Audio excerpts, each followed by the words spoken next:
Oh, do you think cooperative housing for people with disabilities will work? Right? I'm sorry. Okay.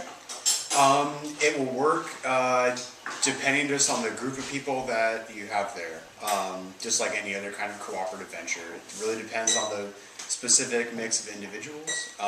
But I guess I would say, I don't know how to phrase this for documentary purposes, but I think that certainly the needs that you know been telling me about in the disability community seem like they'd be really well served by a cooperative business, in the sense that there's a lot of disempowerment, there's a lot of just services that are not really functional, that are not really tailored to the needs of individuals, and that overall folks with disabilities like get treated as like a single sort of monolithic lump population, and then they just try to like do a one-size-fits-all solution when they provide those facilities, when they set them up. And it seems that having folks with disabilities be able to choose the specific facilities and choose the amenities that are provided, and just to know that they're in control of the process seems like it could be a really great fit. Yeah.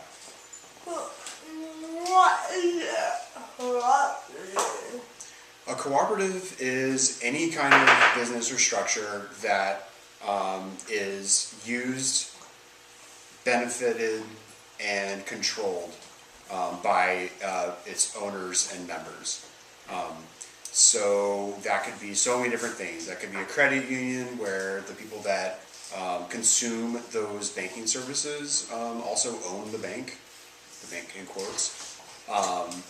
That could also be a bunch of farmers getting together to pool their stocks of grain or milk or whatever else, and saying we are going to collectively own the facility that's going to process this and add value to it.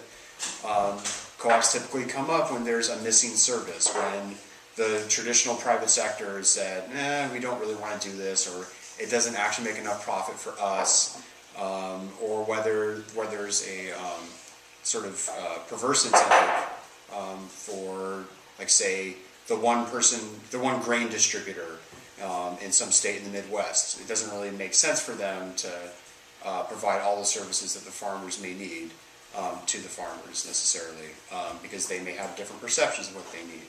So co-ops make sure that services get to the people that need them.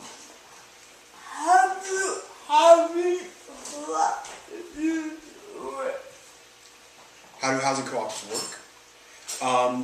So there are so many different kinds of housing cooperatives, and people that live in some of them will say that people that live in others aren't living in a housing co-op, and they fight over the labels and the identity and everything. But and a lot of those models really don't look very much like each other at all.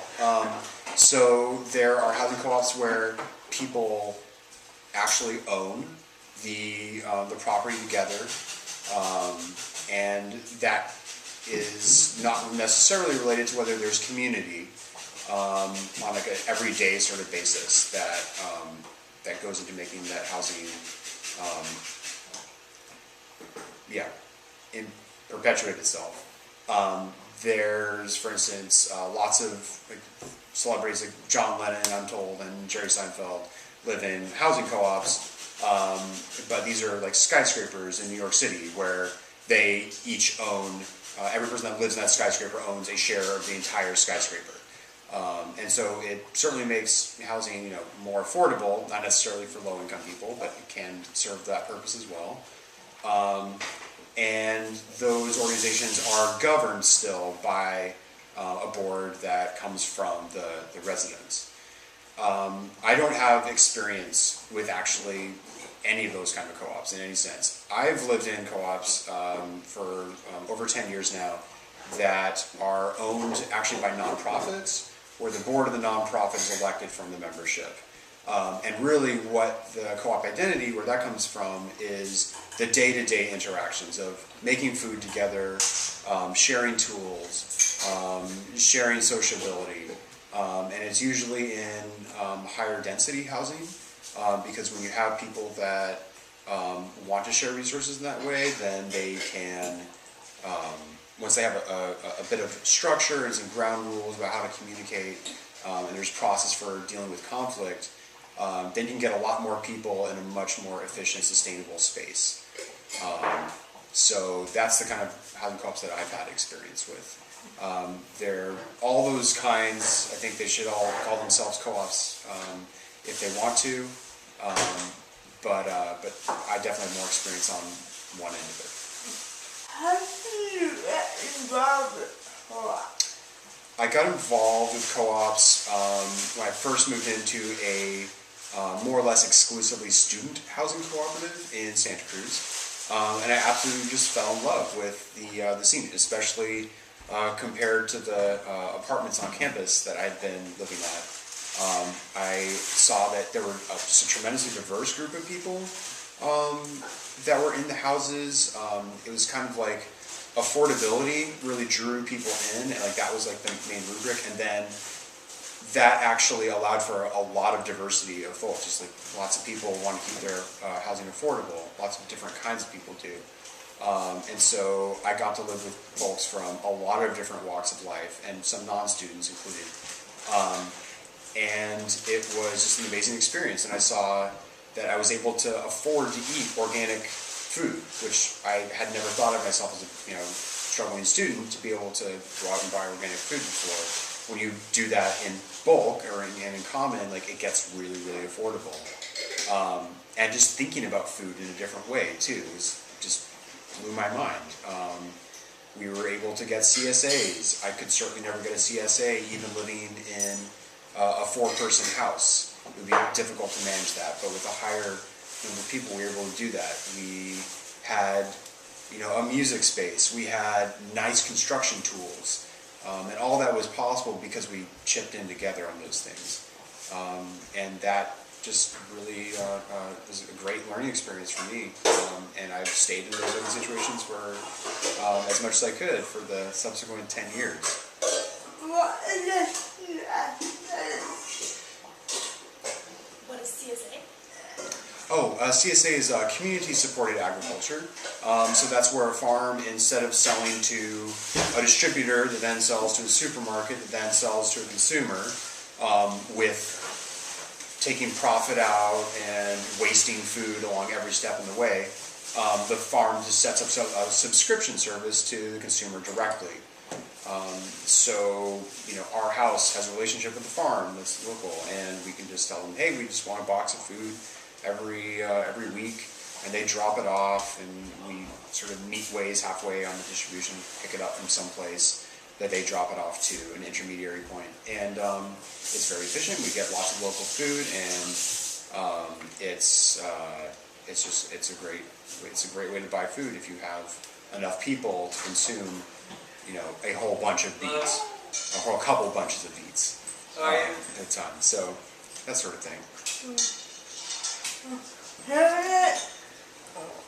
What was your involvement with NASCO?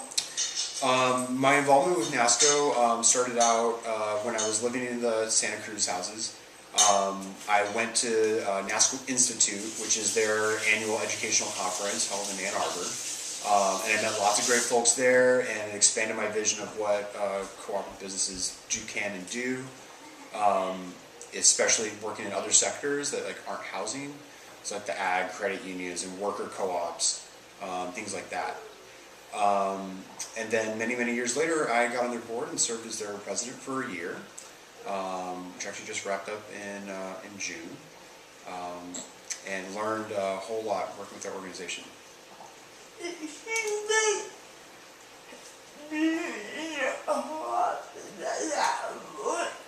what you motivated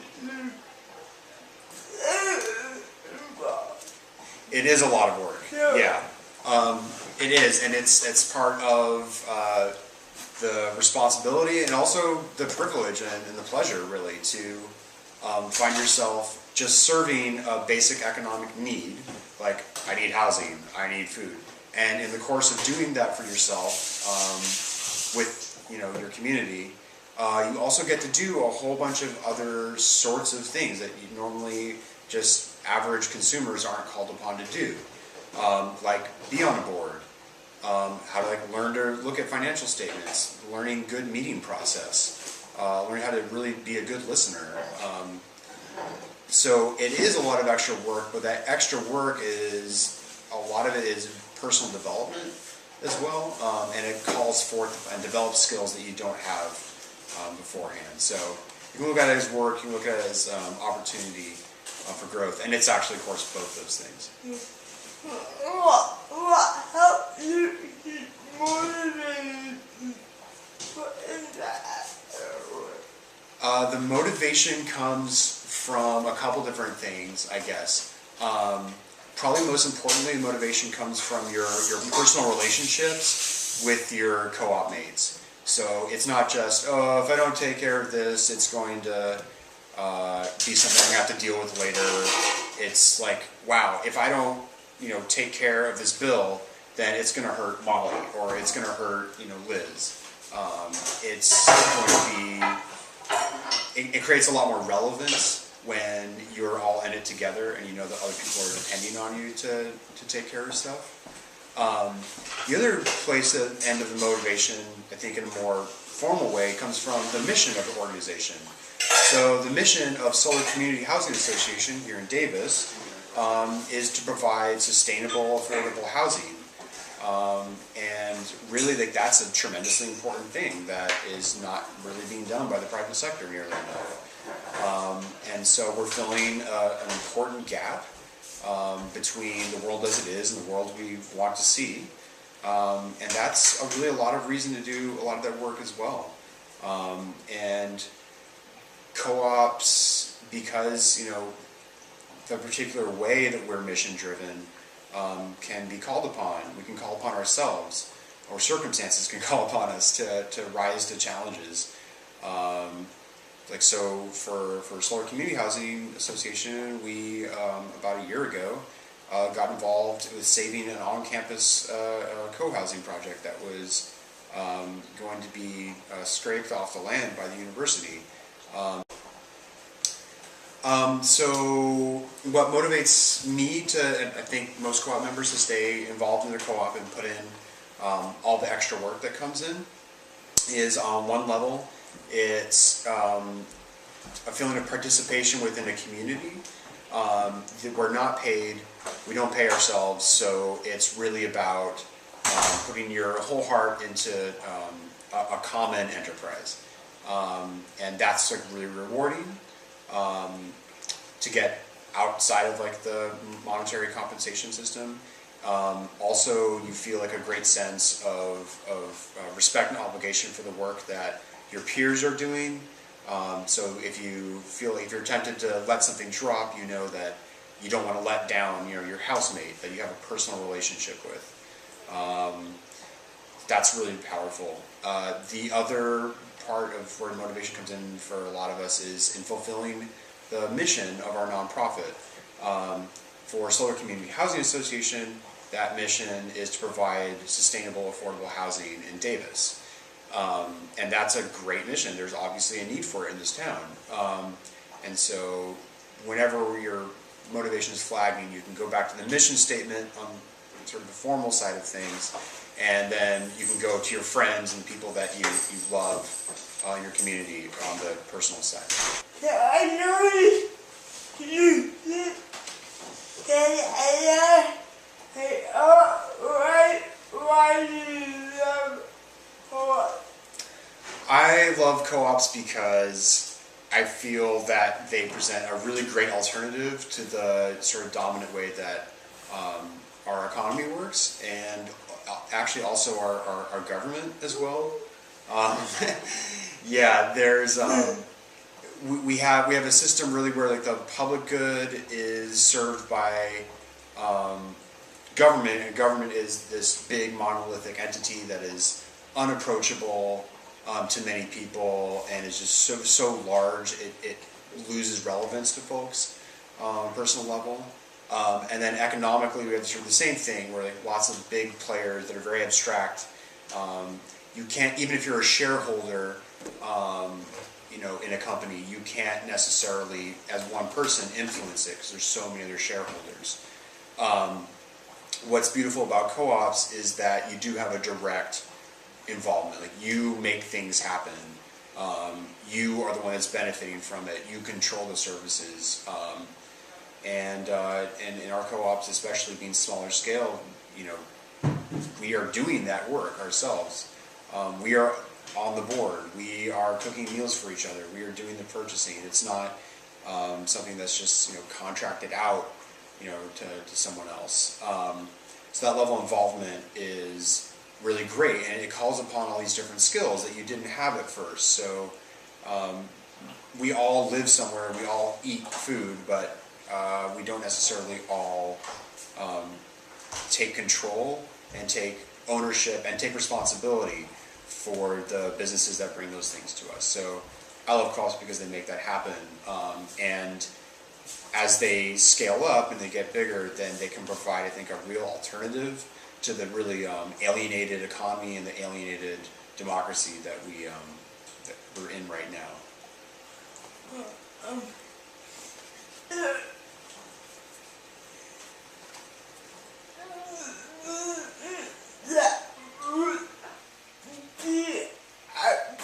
About the disability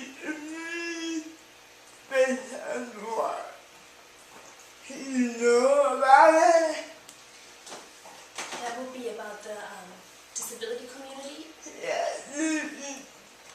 what you just said would apply. I think it would definitely apply to the disability community, which much of my knowledge about that experience really comes from what you've shared with me. But the fact that facilities and amenities that are made available to folks with disabilities are not tailored to their individual needs, so that cognitively high-functioning people are provided the same services in the same format as folks that are not cognitively high-performing. That creates, it limits people's opportunities, it disempowers people, it creates systems that just don't really work that well for anyone. So I think that definitely that level of participation, restoring a sense of empowerment, and tapping people's abilities and passions is something definitely that makes sense for folks with disabilities to get involved with co-ops. Is that anything that don't let about what or that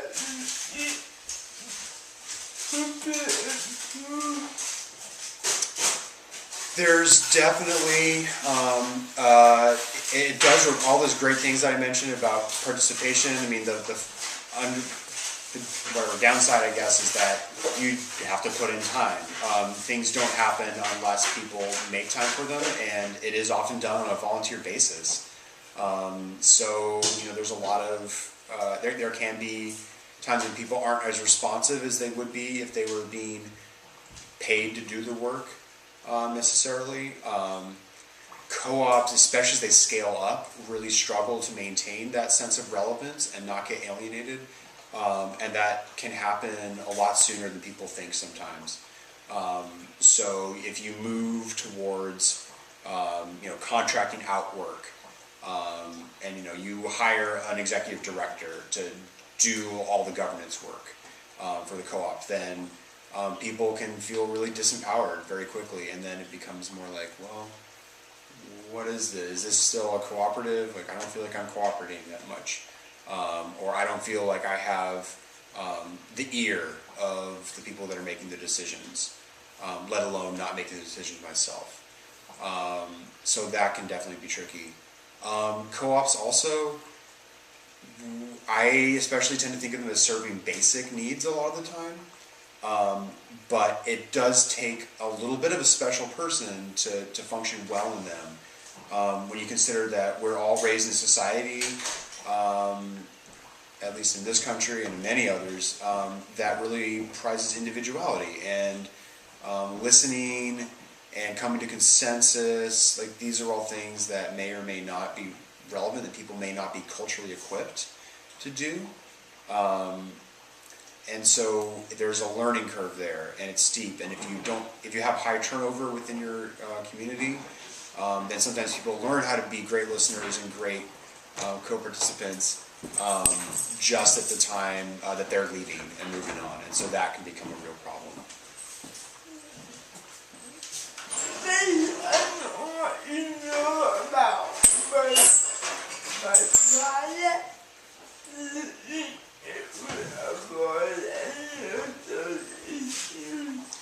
I don't think that it would avoid them necessarily. Certainly I think that what you're creating sounds to me like it's serving such a special need and such a really badly missing need that I don't think you'll have the problem with turnover that a lot of other houses have. I imagine when you find the folks that are served by this co-op, that they're going to want to stick with it for a long time, and you're going to have very strong bonds as a community and as a working group. So that's really great. At the same time, it is going to be a little bit of a challenge probably to take folks who are of limited economic means and possibly are working on other projects to make sure that they have the time and the energy to invest in a cooperative. But I have a feeling that you will find those people.